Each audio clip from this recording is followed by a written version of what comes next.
Pedal de compromisso, e aí pessoal? Estão pedalando? Bem, espero que sim. Hoje não deu pedal nem ontem, muita chuva aqui na região, então fiquei um pouquinho off, até trovão aqui, ó. Bem, a pauta do vídeo de hoje ela traz uma polêmicazinha dentro dela, que é a respeito do peso. Bem, para você aí que assiste o canal Pedal Sem Compromisso, o peso da bicicleta é tão relevante assim, é tão determinante para o seu pedal, a ponto de você multiplicar isso em valores astronômicos de dinheiro? Então, é tão valioso assim a questão do peso? Então eu vou falar para vocês a relação do peso com o custo da bicicleta e no final avaliar se realmente vale a pena, se é o peso que move a gente a pagar 30, 40, 50, 60 mil na bicicleta. Eu já começo aqui falando que hoje a gente tem 3 categorias de bicicletas que podem ser acessadas, né, pelo público comum por a gente. As bicicletas que estão na casa dos 11 quilos, né? As bicicletas que estão na casa dos 12 quilos e as bicicletas que estão na casa dos 13 quilos, falando de full suspension, por exemplo. Como é o caso dessa aqui que eu tenho, que é uma Oji Catura Sport. Então, pensando nas full suspension, na faixa dos 11, 12, 13 quilos, a gente tem as hardtails que também estão na faixa aí, tem hardtail de 10, de 11, de 12, de 13 também, como todo tipo de bicicleta. Mas a questão central em matéria de custo, e depois para a gente ver o benefício, é que cada faixa dessa de peso, ela multiplica o valor em reais. Então vamos começar aqui a explorar a questão das bikes full.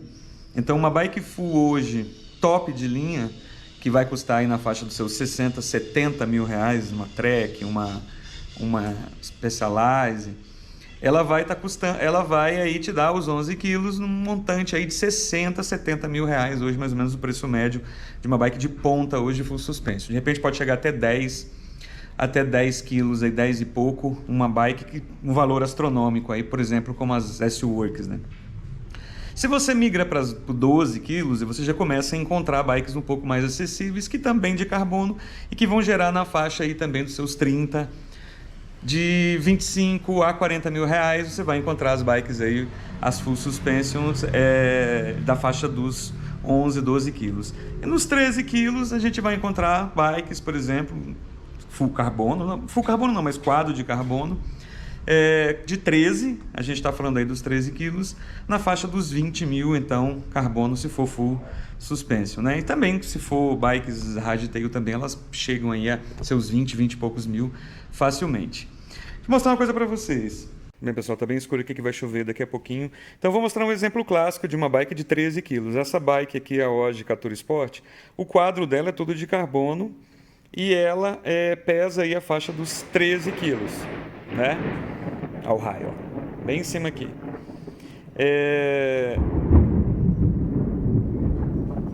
Olha aí. Só que esses 13 quilos dessa bicicleta, ele vai afetar o quê? O quadro em si, basicamente, os quadros dessas bicicletas, eles não são um diferencial do peso. O que são um diferencial do peso aqui, basicamente, são os componentes. Então, essa aqui tá 13.3, mais ou menos. Mas os freios já são um pouco mais leves, que são os Deore 6100, que os originais são os 410, e ela tá tubeless. Mas o peso dela é uns 13.800. Vou deixar na descrição aqui. Então, o peso dessa aqui, com essas modificações tubeless, os freios, é 13.300. Então, o que acaba pesando são os componentes. Então, você tem componentes, as rodas, né? Primeiramente, que são rodas bem pesadas. Aí você tem um grupo aqui que é o Deore. Então, esse Deore ele vai ser mais pesado do que, por exemplo, um SLX, um XT. Né? Esses componentes centrais aqui também dessa bike são pesados. Então, uma bike aqui vai estar pesando seus 13.300, 13.400, né? Por um custo aí, hoje, o custo dela é de 20 mil, a Oji Catura Sport. Né? A nova que está modificada algumas coisas também, mas a essência dela é a mesma coisa. Então você fica pensando, bem, então eu tenho as bikes aí de 13 quilos, 12 quilos, 11 quilos, 10 quilos. Vamos imaginar o seguinte, é claro que a diferença das bikes de 13... Ficou bem escuro aqui, pessoal, que o tempo de chuva pegou mesmo, ó. Vou mostrar para vocês aqui, ó. Chuva, chuva, chuva, chuva, sem previsão. Então, é claro, se você pegar uma bike de 13 quilos para uma bike de 10 quilos, é óbvio que você tem uma discrepância muito grande, né? É claro que você vai sentir, inevitavelmente. Mas uma bike de 10 quilos, por exemplo, se for uma full suspension, tem que ser uma bike muito, muito cara, né? Da faixa de seus 60 mil. Então, a cada quilo que você perde na bicicleta, você multiplica isso em reais, né? É uma exponencialidade gigantesca, é um múltiplo de 20, de 30 vezes o quilo em matéria de reais. E aí vem aquela questão se vale a pena ou não. E na minha humilde opinião, eu acho que é uma grande... eu vou dizer algo aqui que isso é muito íntimo, né?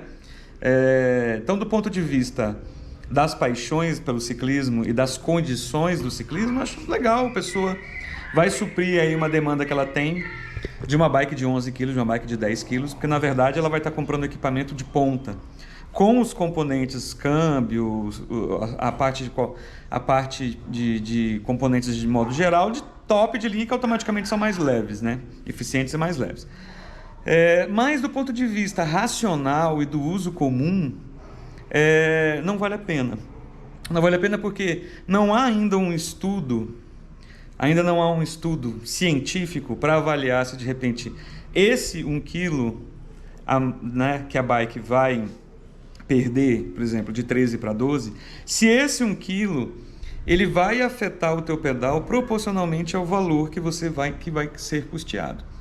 Então, a 30 vezes melhor um pedal, 20 vezes melhor um pedal, 10 vezes melhor um pedal. Então, eu tenho minhas dúvidas.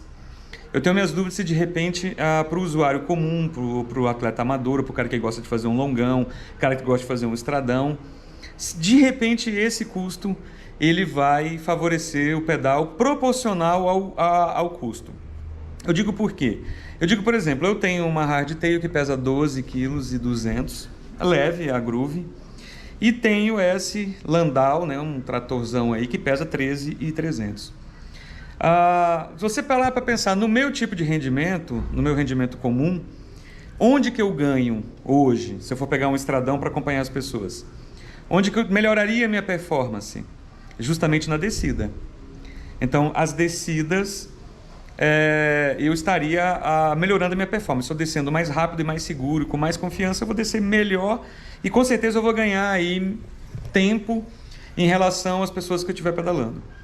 Segurança que eu sinto com a Katura, né? Esse Landauzão extrator, justamente porque ela é um pouco mais pesada, um pouco mais robusta, né? Tudo nela é um pouco mais robusto e é claro que tem bikes com essa característica de cross country, que nem não sei se é mais usado, talvez um XCM, né? Um cross maratona, com um pedal mais de distância, com uma topologia não tão difícil, né? Nem tanta erosão. Mas talvez no frigir dos ovos, descer melhor vai pontuar mais do que eu subir um pouco melhor que eu vou subir, por exemplo, com uma bike um pouco mais leve. Então a bike um pouco mais leve ela vai melhorar onde? No meu caso, na subida, né? No retão também, falso plano, perfeito. Mas num falso plano e num retão, ela não vai melhorar proporcional ao custo que eu vou ter que colocar nela. Então uma bike de 80 mil vai melhorar o meu pedal proporcional ao valor que ela custa? Certamente que não. Então, do ponto de vista racional, do ponto de vista lógico, onde eu vou entrar com um investimento,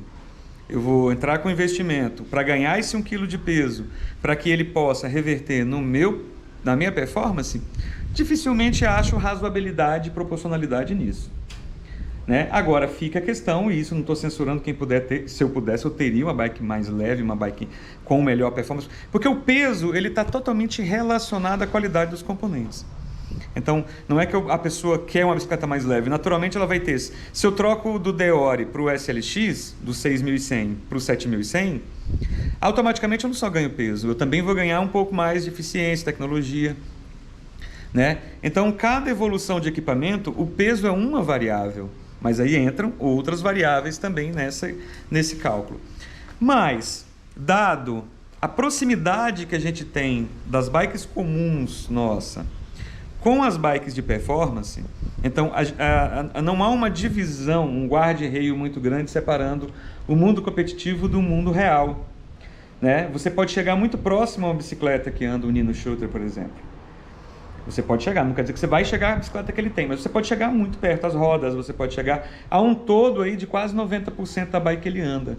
Tirando coisas, projetos piloto, projetos de vanguarda, testes de inovação, como suspensão eletrônica que faz a leitura do terreno, que não tem exatamente a que o Pitcock usa, mas já tem para comprar suspensões assim. Então, o nosso mundo do ciclismo está muito linear, muito no limiar da alta performance.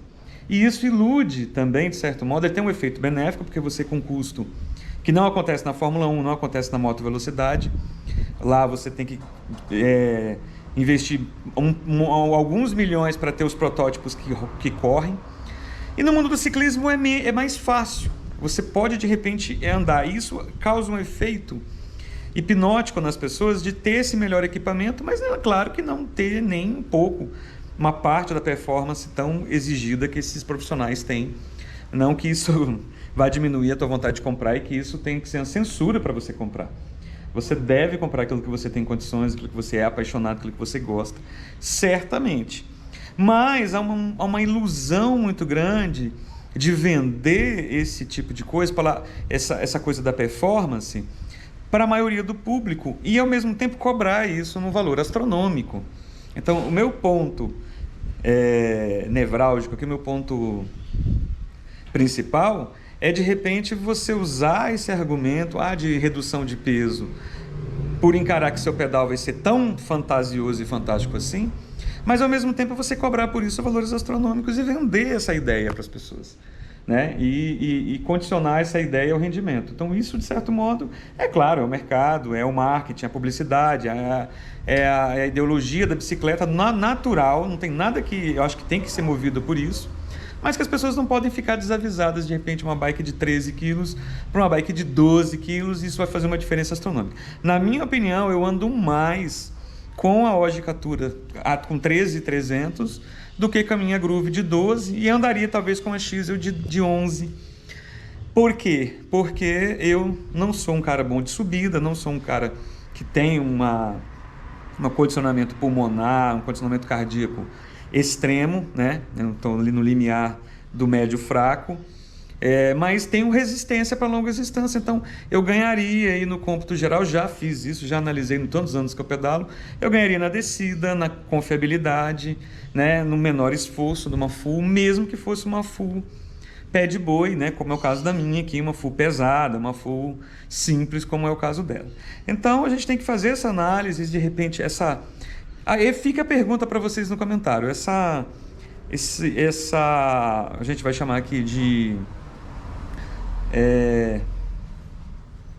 neurose, essa neurose pelo peso, né? E que faz com que a pessoa mova mundos e mundos de dinheiro, é realmente real? Ela é eficaz? Ela é eficiente? Ou eu que estou por fora? Ou eu que estou aqui tergiversando e transgredindo esse conceito, né? Posta aí, comenta, vamos abrir essa discussão aí para a questão do peso, porque a questão do peso tem sido um argumento para a pessoa estar sempre pegando uma bike melhor. Eu ganhei 200 gramas, eu ganhei 300 gramas, mas no meu uso, não sei se o seu uso aí, essa diferença de peso não vai fazer tanta diferença, justamente porque subida e plano e falso plano eu já não sou um cara muito bom, mantenho só uma média, mas é na descida que eu costumo ganhar aí alguns segundos e alguns milésimos de segundos, beleza? Gostou do conteúdo? Curte, compartilha. Que é o Pedal Sem Compromisso. Bora, semana que vem tem muito pedal pela frente.